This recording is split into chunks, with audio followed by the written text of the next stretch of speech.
Deuxième chose, rendez grâce en toutes circonstances.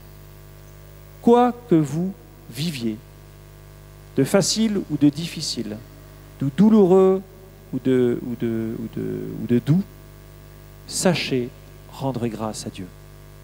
Sachez lui remettre votre existence. Sachez lui dire merci.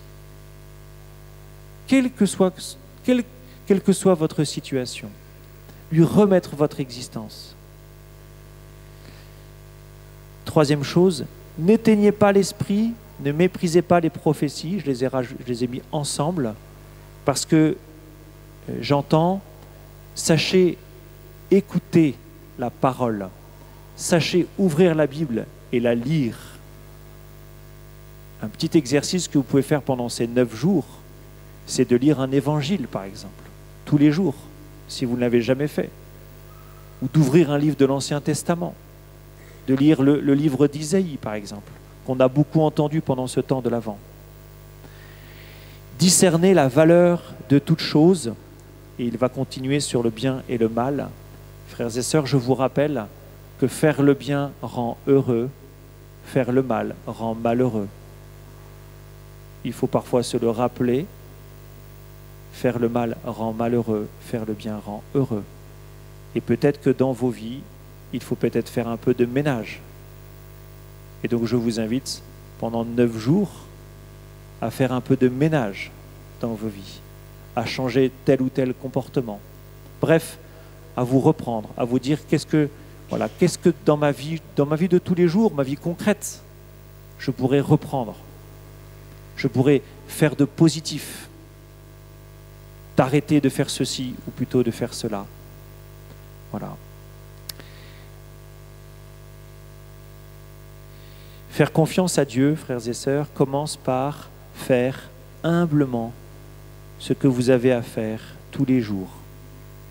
Ce n'est pas toujours très reluisant, ce n'est pas toujours très marrant, très funky, très valorisant, mais Jésus s'attend, on attend Jésus dans le concret, dans le quotidien de nos vies.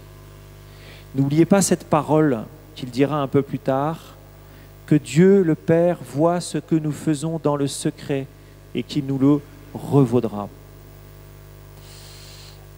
Voilà, et comme je vous y ai invité, je vous propose ceci.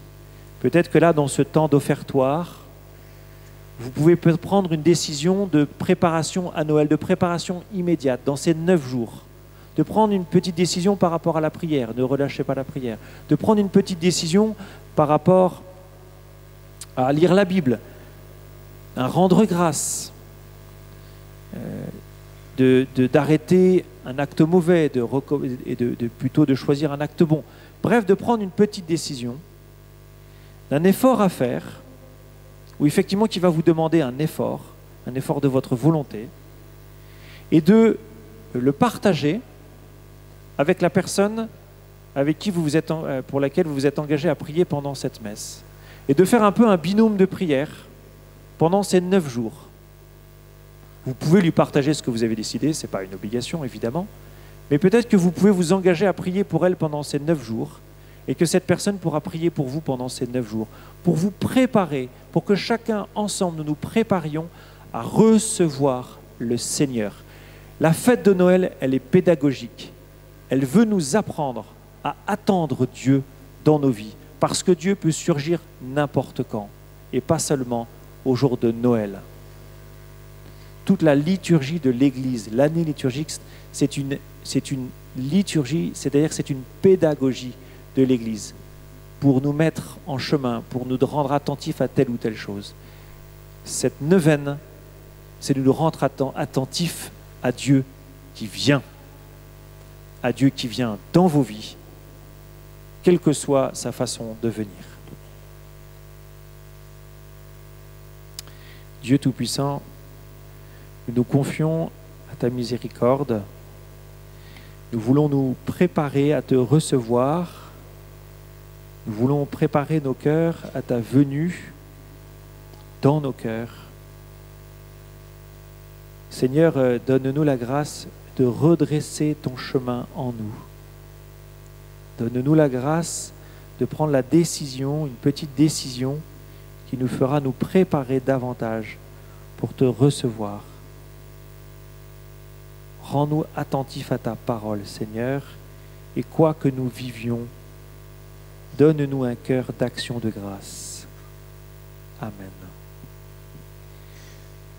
Je rappelle, pour tous ceux qui le souhaitent, à la fin de la messe, vous pourrez demander la prière à des frères qui se tiendront sur ma droite, comme les autres dimanches. Et vous pourrez donc confier une intention, et les frères qui seront là prieront pour vous.